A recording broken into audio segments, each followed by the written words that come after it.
Okay, my name is Pastor Curt. I'm one of the pastors around here, and we're studying the book of 2 Timothy. We're in the second chapter. In the second half of the second chapter, it's all twos. And what we're going to do is we're going to look at the issue of how to practically engage in more maturity in our life. And I want to start this off by asking you this question. How many here remember, well, first of all, how many parents we got in the room? Raise your hand if you've given birth to a child or helped give birth to a child. You know, parents in the room? Okay. Do you remember the very first time that you handed off your very first infant to a babysitter? Do you remember that moment?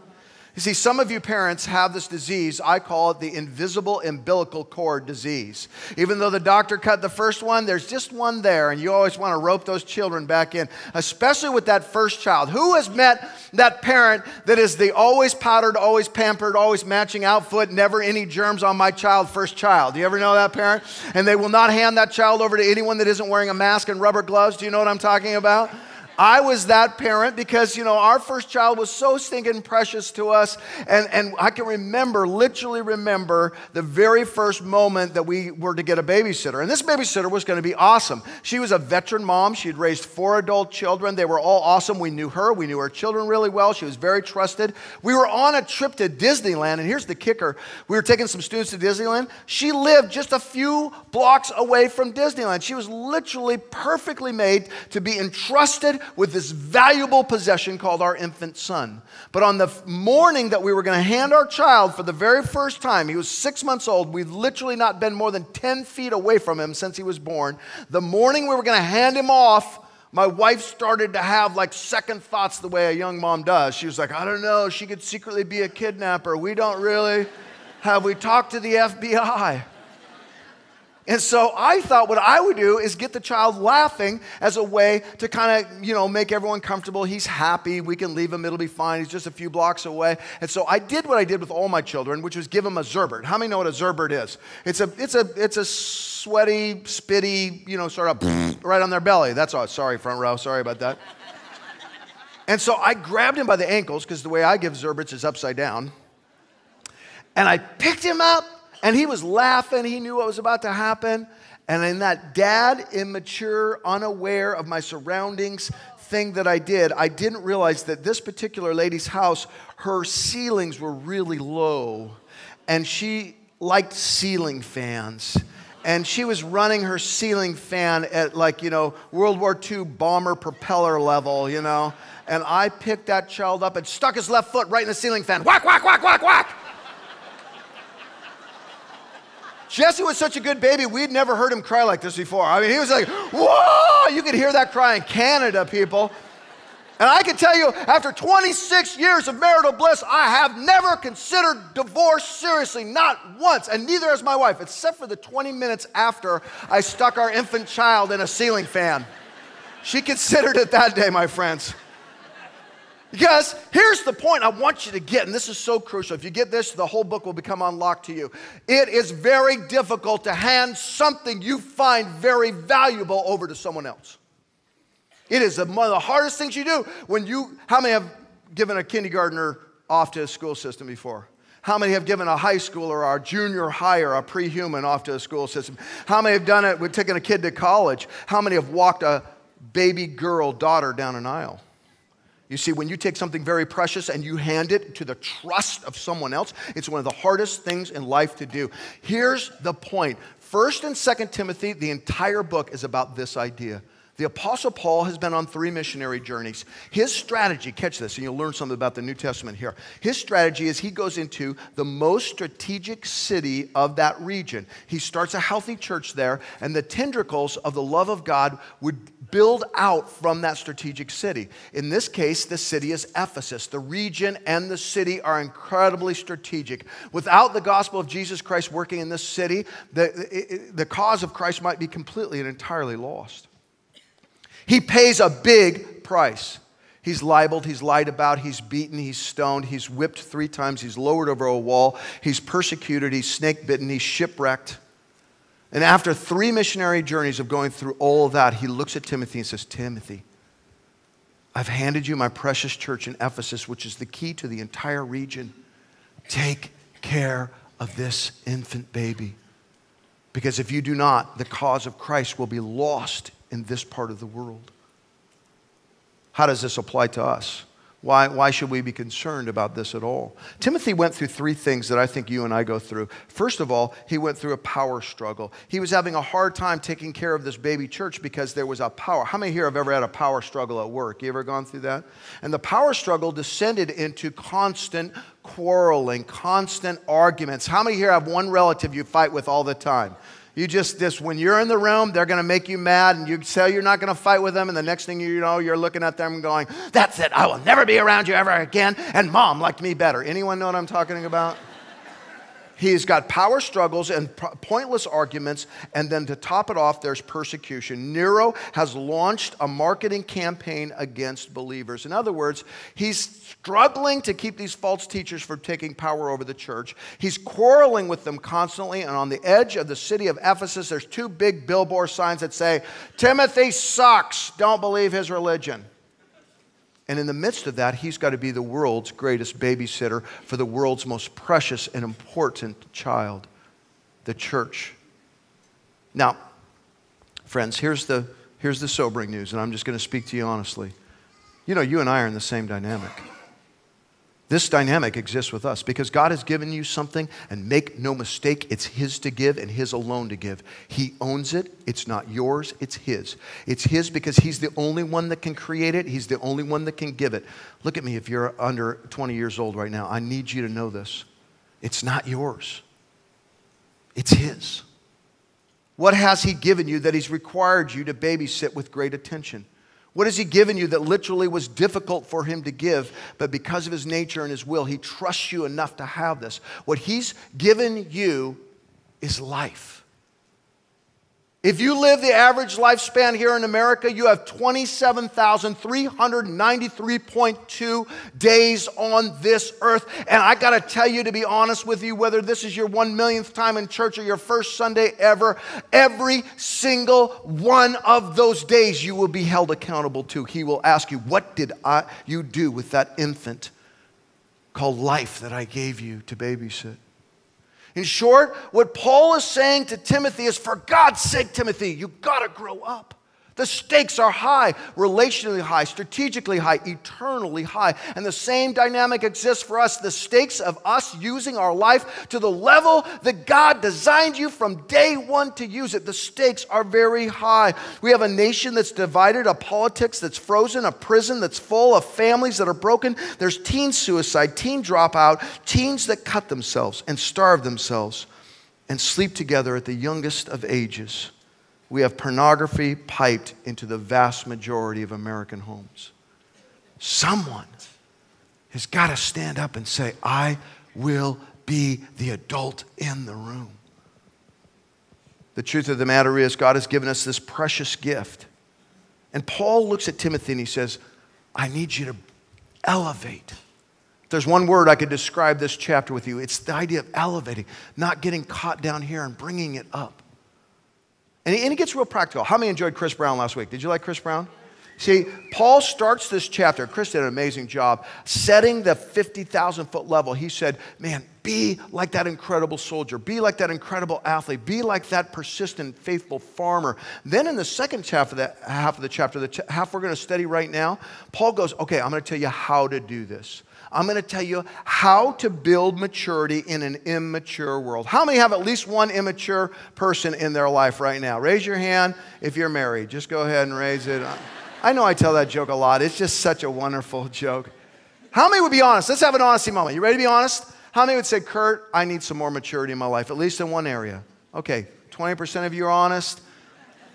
The rest of you have paralysis in your arms or something. Okay, well, let's go ahead and turn to verse 14. Let's get into the how of building maturity, not just in our lives, but building it in such a way that we actually bring the maturity of those around us and we become the great caretakers of our lives that God intends us to be. Verse 14, it simply says this, keep reminding God's people of these things. What is it? Warn them before God against quarreling about words. It's of no value and only ruins, circle the word ruins, those who listen.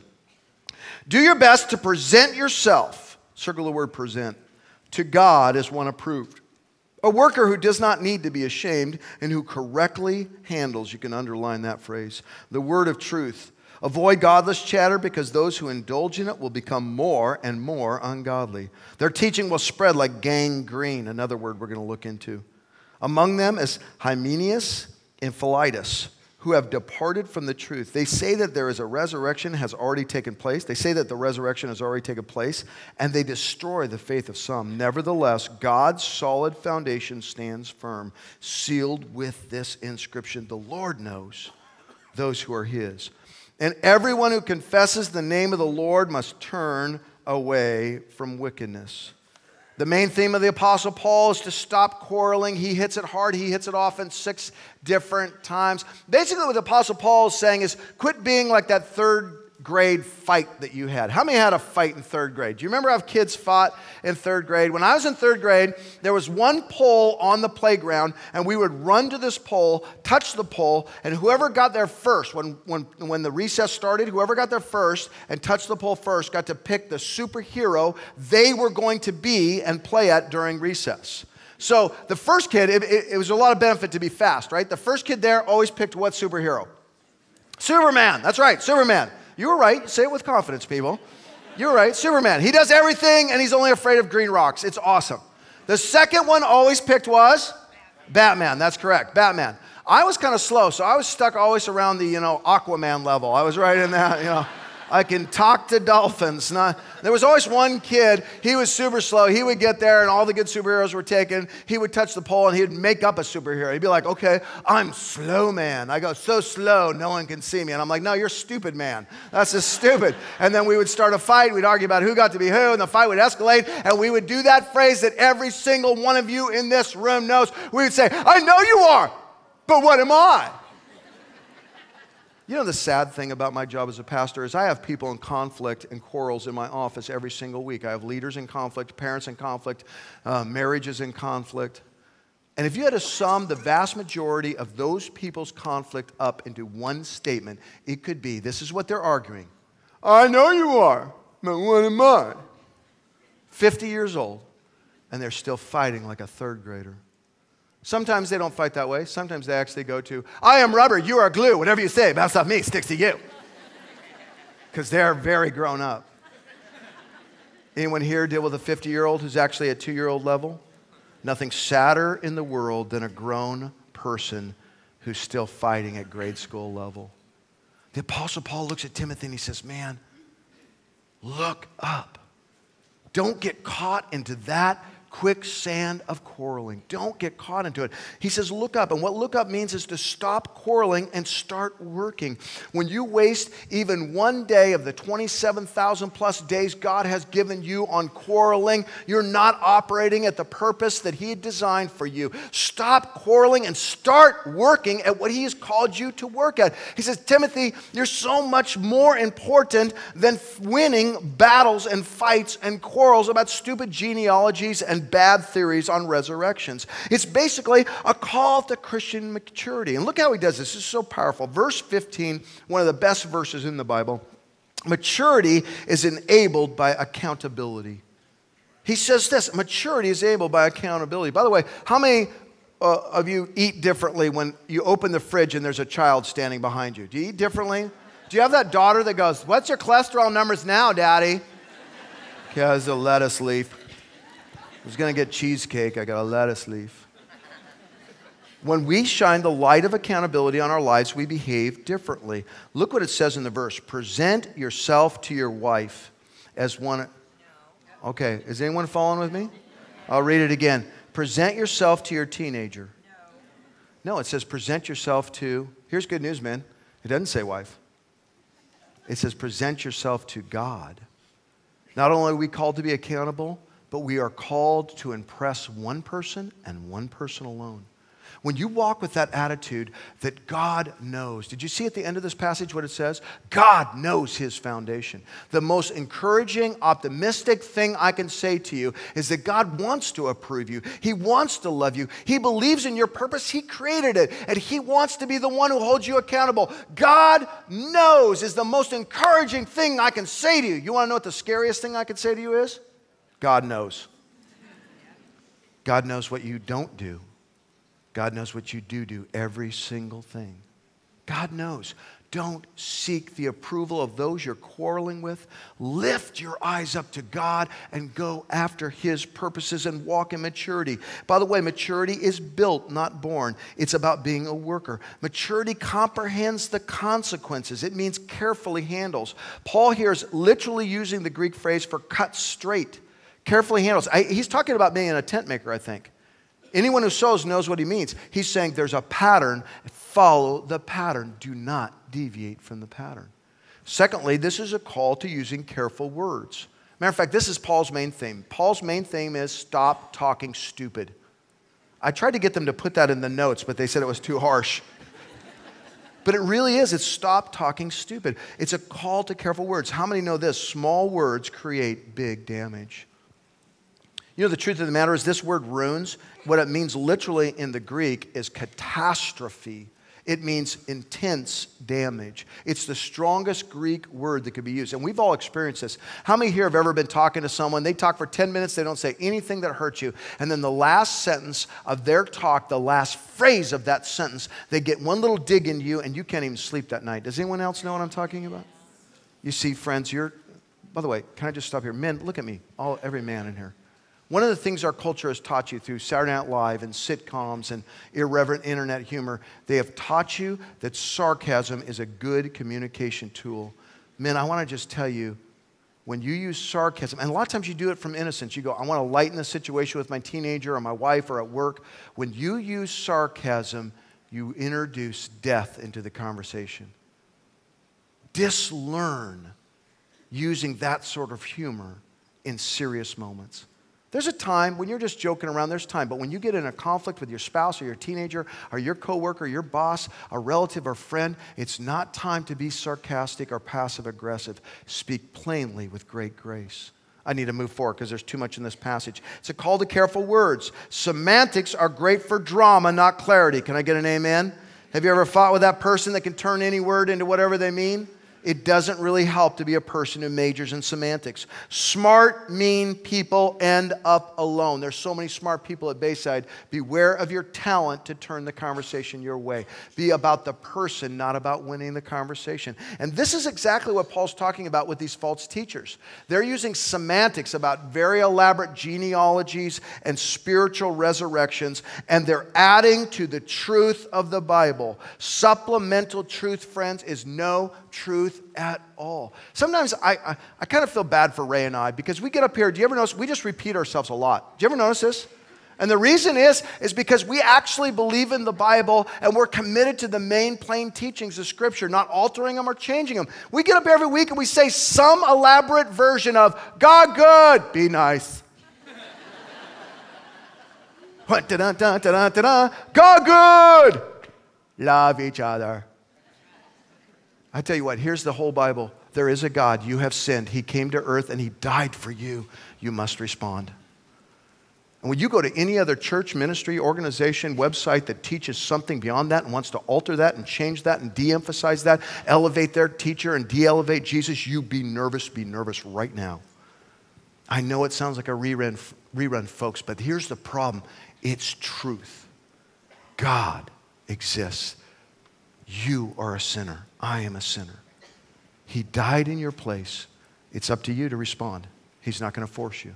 That's it, friends. These false teachers are adding to that truth. And Paul goes, wait, stop. Don't let them do that. Handle this as strongly as you can. And here's the reason why. Here's the key. Immaturity left unchecked is as lethal as gangrene. What is gangrene? It's a disease of the blood.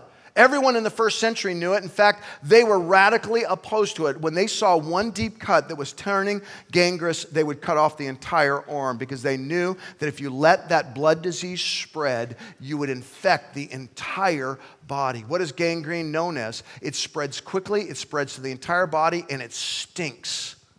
If you had the smell of gangrene on you, they would work radically to remove the diseased tissue. How do you apply this? Let me just ask you to do this brave thing. So many people come to church and it never changes them. You want to change? Here's your brave thing. Actually write the name of the person you're quarreling too much in your notes right now. Just write their name right there. If they're sitting next to you, write small. Because the truth is they might. We fight with the people we're closest to, don't we? And ask yourself this question. Am I looking up? Or has the quicksand of quarreling just got my whole perspective here? You are meant to focus on him, a workman who's approved by the accountability of the Father who loves you. That's what you're meant for, friends. Which moves us on to point 2. If you're glad the sermon's moving forward, say amen right now. Point 2 has everything to do, and I'm going to borrow Paul's illustration here. I don't even need to make one up because Paul does such a great job here. Point 2 has everything to do with this right here. How many people own this piece of Tupperware in your home right now? It's got a spaghetti stain in the corner. How many got that one? You got this one in your house? And you pull this out, you're in a hurry, you got to get kids to church or sports or whatever like that, and you got some leftovers, and you need to put those leftovers away fast, but you only have this lid. You know what I'm talking about? Anyone else got this going on in their house right now? You got a whole drawer full of these somewhere, don't you? Not a single lid that works. This is exactly what Paul's talking about. Look at the passage and see if you can find his Tupperware illustration. In a large house, there are articles not only of gold and silver, but also of wood and clay and plastic Tupperware with spaghetti stains. Okay, I added that phrase. Some are for special purpose and some are for common use. Circle that word common use because it's an interesting translation. I think we need to explain it a little bit more.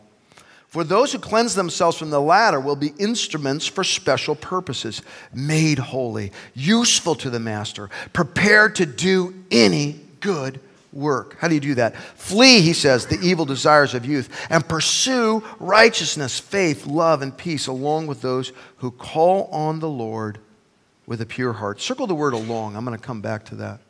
Now, that phrase, common use, it simply means this: live up. We got a little typo in the notes. I have look up there again. Just cross that out and write live up. Live up. And what does live up mean?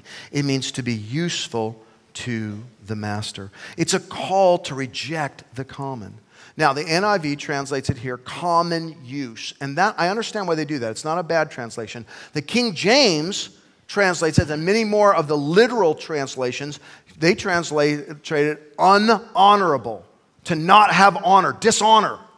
Now, dishonor sounds a little strong, like it's something shameful or evil, and neither one are really correct. The difference here is the difference between saying there are some things I would like my house guests to see in my house, and there are some things, they might be useful to me, that I don't want my house guests to see. So the difference between special purpose and common purpose is some things, if my mother-in-law comes over, I want her to see that stuff, and there's some things I don't want my mother-in-law to see. Are you following me?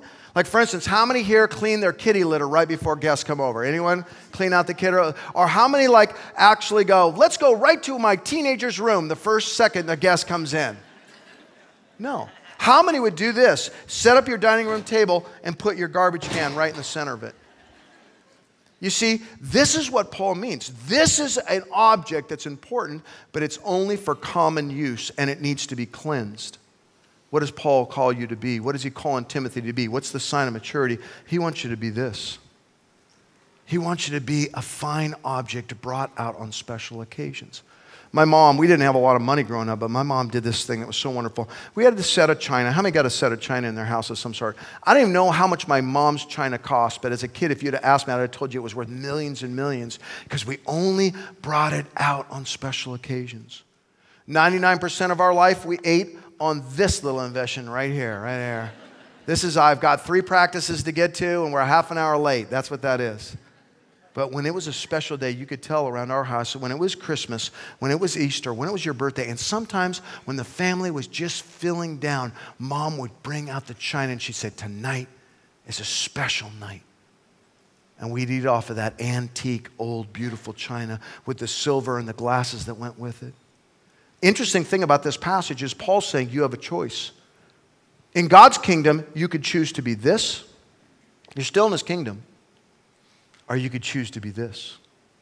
Here's my question to you. When God gets ready to move, when God gets ready to heal marriages, change lives, transform communities, serving entire cities with a church that's unleashed, to pouring out compassion to broken lives, when God gets ready to go into hospital rooms and into high schools and junior highs and make an entirely difference in that area by His power and His grace. When God gets ready to do something important, not common, not just boring, usual day-to-day stuff, but write it down in the history book stuff. When God gets ready to move, are you this or are you this? He says, cleanse yourself from the latter. In other words, you have to make the decision. What does the cleansing really mean? Well, have you ever opened your garbage can when it's empty? It still stinks, doesn't it? That cleansing is literally two things. It's ego and fighting. He says, flee the desires of youth. We often think that this is talking about sexual sin, and it is in a context sense. But you know what the biggest issue Paul's talking about? Don't fight like a young man. Don't yell, I know you are, but what am I? Don't raise your voice. Don't use harsh words. Take every opportunity to be gracious in your words, even with false teachers. Deal with them directly and firmly, but deal with them with great maturity and the grace of God. How do you cleanse yourself? You talk different. And you humble yourself. I can tell who you are by your words. I really absolutely can. See, what Paul's saying here in summary is it's simply put, you and I were meant for more. You're meant for more. I don't know how many of those days of the 27,000 plus you have left, but I want to tell you each and every one of them, you'll be held accountable and you're meant for more. It's about bringing people along with you. It's about being outward focused. It's about making this actual list and turning it in. The truth of the matter is, the most significant, important, and noble thing you can do is care for others. Paul says, flee this stuff and then go get with those that are doing this. Bring others along. Is anyone getting anything out of this, by the way? Say amen if you are. Let's go to point number 3. I don't have a fancy illustration for point number 3. I just got the Bible, so let's get right into it. Point number 3, starting in verse 23. It says this encouraging thing. Don't what? Don't have anything to do with foolish and stupid arguments. 6 times in this passage, Paul says, stop talking dumb. Because you know that they produce quarrels. And the Lord's servant must not be quarrelsome, but he must be, circle must, kind to everyone, able to teach, not resentful. There's the heart of maturity right there, friends. Opponents must be gently instructed. If you have a 16-year-old son, underline that twice, star it, highlight it, and then tattoo it on your forearm. Opponents must be gently instructed. Wow, for the Apostle Paul to say that after all he's gone through is just amazing to me. In the hope that God will grant them repentance, leading them to a knowledge of the truth, and that they will come to their senses and escape from the trap of the devil who has taken them captive to do his will. Finally, Paul says, it's not just good enough to look up. It's not just good enough to live up. If you really want to have a noble life, if you really want to be used at the highest level of your life and do exactly what God has created for you, you have to spread that maturity to others. You got to look up, you got to live up, and finally you got to lead up, which means to serve others with great grace. The greatest leadership quality is the service of others and to serve them with great grace. It's a call to compassionate leadership. Paul's saying, be kind to who? Who? Okay, 4 people got it, and they're all in the front row. They're all my, best students. Back row, are you with me? Be kind to who? Everyone. How many here have at least one person you wish wasn't included in everyone? Be kind to everyone. It's giving the grace we have received. Let me ask you this question. How do you know someone understands grace, that they've really gotten the idea of grace? You know how to understand if someone's really gotten the idea of grace? If you get grace, you give grace. If you're not giving grace, you don't got it yet. There's people that demand grace, and it's always a sign to me that they don't understand grace yet. Secondly, he says, able to teach. This is about gaining a reputation, of credibility. Do you ever have that person that doesn't listen to you no matter what? Maybe you should start by asking this question, what is my reputation with that person? If you improved your credibility with that person, listen to me, dads with teenage sons. Listen to me, sons with teenage dads. Oh, that was good, people. That was a good one. It's about gaining the right reputation. It's not about the skill to teach. It's about having the authority to teach. And not resentful. Put your finger right on that equal sign before you fill this in and look at me, because you got to put this in context. The Apostle Paul has been beaten 3 times. He's missing muscle tissue from his back because of his beating. He's writing this from a dungeon. He's been on 3 long missionary journeys, and this man is maturity manifest. He says, after all those beatings, after all that libel, after the crowds that chased me, the snakes that bit me, and all of the persecution, I stand here in a dungeon about to be on trial for my life, and I tell you, forgive, and love. And be future focused. Forgive and be future focused. Walking in resentment is the most sure way to be a garbage can in life. If you want to be noble, no matter what happens to you, you've got to walk in forgiveness and be future focused. The key is simply this: when we try to win the argument instead of win the person, we will always lose both. And our God, He doesn't want to lose anyone. You know, this is not easy. Let's be honest. Do you just have some people in your life you want to fight with, and you tell yourself you're not going to, and then you just want to fight with them? Is anyone else like me? And especially when we're going through a stressful season in our marriage or at work, financially, at school. It's not easy to do this, but you can do it. You can do it. You can do it. Timothy came up to the line. You can come up to the line. You could do it. And you want to know how I know this? Because I met a kid about a month ago that's doing this. He's only 19. He does it better than me, or did it better than me. Even in the most difficult of circumstances, he looked up, lived up, and led up. His name is Andrew. You heard Lincoln talking about him just a little bit. I actually met him a month ago. Ellie Baggett, one of our pastor's daughters, she came backstage after our service I was preaching at. She said, "Curt, you got to come to the hospital and pray for Andrew. He was supposed to die on Friday. They told us he was going to die on Friday. He's got terminal cancer. Would you please come? Would you please come?" And of course I said yes. There was a lot of me that didn't want to go. I don't like 19-year-olds dying of cancer. I don't want to be in that environment. But I said, okay, I'll go. I'll do it. She shamed me into it with her courageousness, and I showed up just 2 days later, Monday. He was supposed to die on Friday. I get there on Monday. I'm walking towards his room. I expect it to be a scene of stress and sadness and even death. But something unusual happened when I walked into the room. Here was this kid, tubes coming out of every part of his body, and he had the most amazing smile on his face. His smile was so big, it was like he was sleepwalking in a closet and got a hanger stuck in his face. I mean, this kid was a happy kid. He said, "Pastor Curt, I'm so glad you're here." He said, "I'm on some drugs, but I made him slap me so I'd be awake for your visit." Everyone laughed. And I said to him, I'll never forget what he said back to me. I said to him, "Andrew, I'm so sorry what has happened to you." And without a hesitation, he looked at me and he said, "Pastor Curt, it's a gift." See, most teenagers my age have their eyes on themselves entirely. He said, "But this disease, it's allowed me to take my eyes off of me and put them on Jesus and others." A couple days later, I was going to speak to 550 kids at our youth group. A bunch of different high schools in the room. And about 5 minutes before the meeting started, I had this sneaky little idea. I called Andrew in his hotel room. I said, "Andrew, you want to help me preach the sermon tonight?" He said, "I can't come over there." He said, "That's all right. I'll just call you. We'll put you on speakerphone." And he said, "Give me 20 minutes to write something down."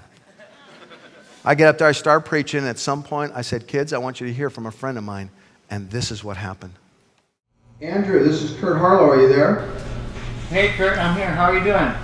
"I'm doing good, buddy. The question is, how are you doing?" "I'm doing pretty well tonight." "Andrew, we have about 550 teenagers from multiple high schools in the room right now. And I was about to tell them what you were telling me the other day in your hospital room, and I thought instead of me telling your story, I'd let you tell them. Would you just tell them what you told me the other day?" "Sure. Yeah, hey guys. Sorry I couldn't be there in person tonight, but I'm glad I get to talk to you. I want you guys, excuse me, I want you guys to take a second and think about your biggest fear. What is going on in your life that is causing you to worry? A relationship, something at school, maybe something's going on at home." Now imagine you have a few days to live. How would it change your perspective on that? I can tell you from firsthand experience that it makes you want to serve God and put others first. I want to encourage you guys to consider what you're worrying about. Is it something trivial or is it something eternal? The good news is you don't have to have a terminal disease to make that choice. You can make that choice tonight.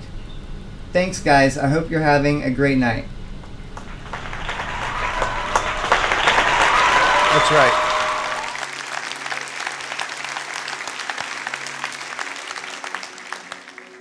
I want you to imagine a problem you have in your life.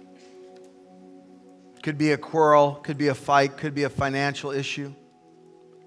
And then I want you to imagine that you only have a few days of the precious life God has given you left on this earth. How would that change how you think about your life? I'm telling you, friends, that's great preaching. I hope to God to someday be able to preach as well as my friend Andrew just preached to those kids right there. We gave an altar call. 50 hands went up that night. I want to tell you, friends, Andrew is right. Andrew is right. Andrew is right. And I thank God every day, even for the short little 19 years he was on this earth, that God trusted us enough with Andrew. He gave us his son. Of course, that's the way God is. He's very, very skilled at giving sons. And Andrew walked here, and I want to tell you, most of us will never go through a problem as challenging as Andrew's. And yet he looked up. And man, did he live up. From his hospital bed, he lived with more nobility than some of us live in our comfortable homes, apartments, and bedrooms. And he led up. He led his peers. He led me.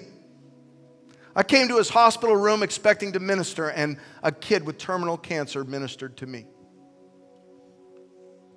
He passed 1 week ago. And his was a life of noble purpose. Shouldn't you and I take every single day God has given us and say, we're going to stop quarreling and we're going to start working. We're actually going to be useful to the Master, and we're going to serve each other and Him with the greatest grace possible.